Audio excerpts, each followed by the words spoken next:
नमस्कार, मी सुमित शंकर सावंत आणि तुम्ही पाहताय TV9 मराठी। TV9 विशेष बुलेटिनमध्ये तुमचं स्वागत।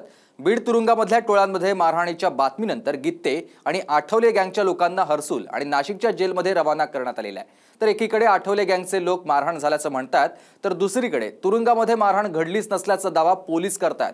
मात्र तरी सुद्धा कैदी इतरत्र का हलवले गेले हा प्रश्न अनुत्तरित राहिलेला आहे। पाहूयात। बीड जिल्ह्यात गँगवॉरचा कहर म्हणजे आता तुरुंग सुद्धा भाईगिरीचा अड्डा बनले। म्हणजे समाजात शांतता नांदावी म्हणून आरोपींना तुरुंगात बंद करण्याचा प्रघात आहे। मात्र बीडमध्ये तुरुंगातच हाणामाऱ्या रंगल्या। पण आता या साऱ्या वादात वाल्मिक कराडला मिळणाऱ्या VIP ट्रीटमेंटचा मुद्दा पुन्हा एकदा चर्चेत आलाय। तुरुंगात कराड आणि गीते टोळीत हाणामारीची बातमी आली। कराड आणि गीते टोळीचा आधीपासूनच 36चा आकडा राहिलाय। पण वाल्मिक कराडला बीड कारागृहात VIP सुरक्षा देता यावी यासाठीच अडथळा ठरणारे इतर कैदी मारहाणीच्या कारणाने दुसरीकडे पाठवले जात असल्याचा आरोप केला जातोय। ढोबळमानाने बीड कारागृहात एका बराकीत कराडची टोळी, बाजूच्या बराकीत कराड विरोधक बबन गीते गँगची टोळी आणि दुसऱ्या बराकीत कराड विरोधीच असणारी आठवले गँगची टोळी होती। काल गीते आणि आठवले टोळीनं घुले आणि कराडला मारहाण केल्याची बातमी आली। आधी तर बीड पोलिसांनी ही बातमीच फेटाळून लावली। मात्र नंतर कराड टोळीनंच आपल्याला मारहाण केल्याचं गीते टोळीतल्या सदस्यांनी सांगितलं।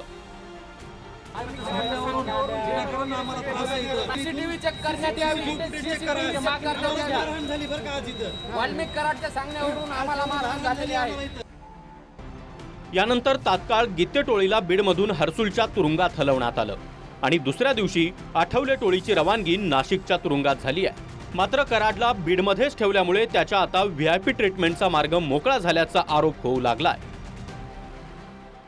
गीते गँग यांना कुठेतरी बदनाम करायचं किंवा यांना काहीतरी अडकवायचं आणि याच्यात अडकून यांची रवानगी बीडच्या जेलमधून हर्सूलला काल केली। जर काही घडलं नव्हतं यांना का बदललं, का उचललं? आणि मी म्हणतो की हे जर अगोदरच त्या जेलमध्ये आहेत तर नवीन आलेली संतोष अण्णा देशमुखचे मारेकरींची टोळी यांना उचलायचं सोडून यांना का उचललं? कारण यांना इथं VIP ट्रीटमेंट देण्याचं गरज यांना वाटते आणि हे इथं जेल प्रशासन देते असं माध्यमांनी पण दाखवलेलं। आणि यांना जी VIPची ज्यांना सुविधा देण्यासाठी जी काय करावं लागत होतं ते करताना हे जे 2-3 पोरं तिथं मध्ये होते हे अडसर ठरत होते आणि तिथं कुणी कॅबिनला घेऊन जेलर बसतात असं कळतंय। म्हणजे असं जर असेल तर ह्याचे CCTV बघितले पाहिजे। जेल प्रशासनात जी शंका आहे ती लेखी स्वरूपात दिलेली आवक जावकला त्याचं उत्तर अजून आलेलं नाही। आणि दुसरी गोष्ट की तिथं जाणारे मागचे आरोपी जेलमध्ये त्यांना हलवलं जात आहे, परंतु हे जे आरोपी आहेत सगळे त्यांना तिथंच ठेवलं जात आहे। तर ह्याचं काय गणित आहे नेमकं हे मला अजून समजलेलं नाही। त्याचं स्पष्टीकरण देखील दिलं पाहिजे। देवेंद्र फडणवीसांनी जरा एकदा उघडा डोळे पहा नीट, या म्हणीचा काय अर्थ आहे त्याचा प्रत्यय घ्यावा आणि बीडमध्ये हे ते कशासाठी एवढं करतात आहे आणि कायदा गुंडाळून ते कशासाठी ठेवत आहे त्याचा प्रश्न या सर्व पार्श्वभूमीवर हा उपस्थित होतो। आणि बीड ही आता कुठेतरी भाजपची एक प्रयोगशाळा आहे आणि हळूहळू बीडसारखं प्रत्येक राज्यात, प्रत्येक जिल्ह्यात, बीडच्याच धर्तीवर प्रत्येक जिल्ह्यात देवेंद्र फडणवीसांना प्रशासन उभं करायचं आहे आणि त्याची चाचपडणी आणि त्याची प्रयोगशाळा म्हणून देवेंद्र फडणवीस हे बीडकडे पाहत आहेत का असा एक प्रतिप्रश्न या निमित्तानं हा माझा सरकारला आणि प्रशासनाला आहे। बीड कारागृहात कुणी कुणाला मारहाण केली, मारहाणीचं CCTV फुटेज पोलीस का समोर आणत नाहीत? जर कराडला मारहाण झाली असेल तर त्याला बीडमध्ये ठेवून इतरांना दुसऱ्या तुरुंगात का पाठवलं गेलं असे प्रश्न सरकारला विचारले जात आहेत। की एवढ्या लवकर सगळ्या गोष्टी झाल्या कशा? मारलं ही आणि त्यांना रवाना केलं ही संभाजीनगरला। बरं ठीक आहे, मारलं तर त्याचे CCTV फुटेज असतीलच ना, मग ते सगळे समोर आणा तुम्ही। CCTV फुटेज द्या, पुन्हा त्यातली त्यात कोणी कुणाला मारले हे दाखवा आणि त्यातली त्यात स्वतः पोलीस प्रशासन मधले जेलर म्हणतात की ते वाल्मिक कराड आणि सुदर्शन घुले यांना कसल्याही पद्धतीची मारहाण नाही। तर मग सगळ्या गोष्टी जर होत असल्या तर त्या ठिकाणी महादेव गीतेला 10 लोक येऊन मारतात। टोळ्या गँग हे सगळं वाल्मिक कराडची सवय आहे। जिथं अक्षय आठवलेचं नाव घेतले गेले, अक्षय आठवलेला का मग संभाजीनगरला नेलं नाही?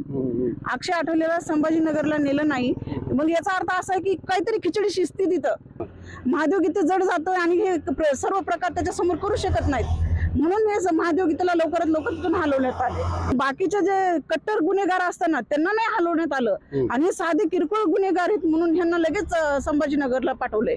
दबाव वाल्मिक कराड, दुसरं कोण आहे तो, आणि त्याचा कोणता आका का बोका आहे ते मलाही माहिती नाहीये. मी कोणाचे नाव घेतलं नाही कारण हे सगळे मिळून करायले. याआधी सुद्धा वाल्मिक कराड ज्या कोठडीत होता तिथलं सीसीटीव्ही बंद होतं. ही सर्व माहिती अधिकार अर्जातून बाहेर आली. जेव्हा याबद्दल बॅकअप फुटेजची विचारणा झाली तेव्हा तर स्टोरेज केबलची वायरच जळाल्याचं धक्कादायक उत्तर देण्यात आलं. याआधी कराडला दवाखान्यात नेल्यानंतर त्याच्यासाठी 11 बेड रिकामे करून त्याची बर्दास्त ठेवल्या गेल्याचा आरोप झाला. कराडच्या बराकीतले सीसीटीव्ही बंद निघाल्याचं समोर आलं.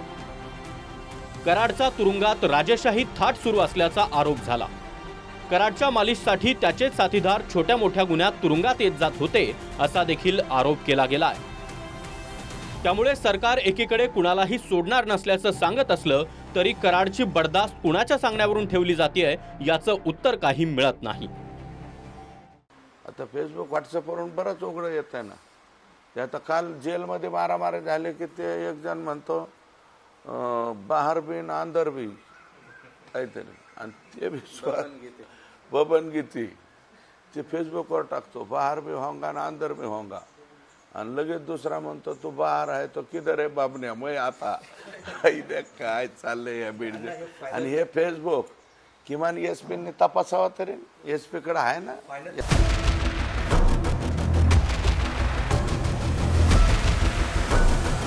Bureau report, TV9 Marathi.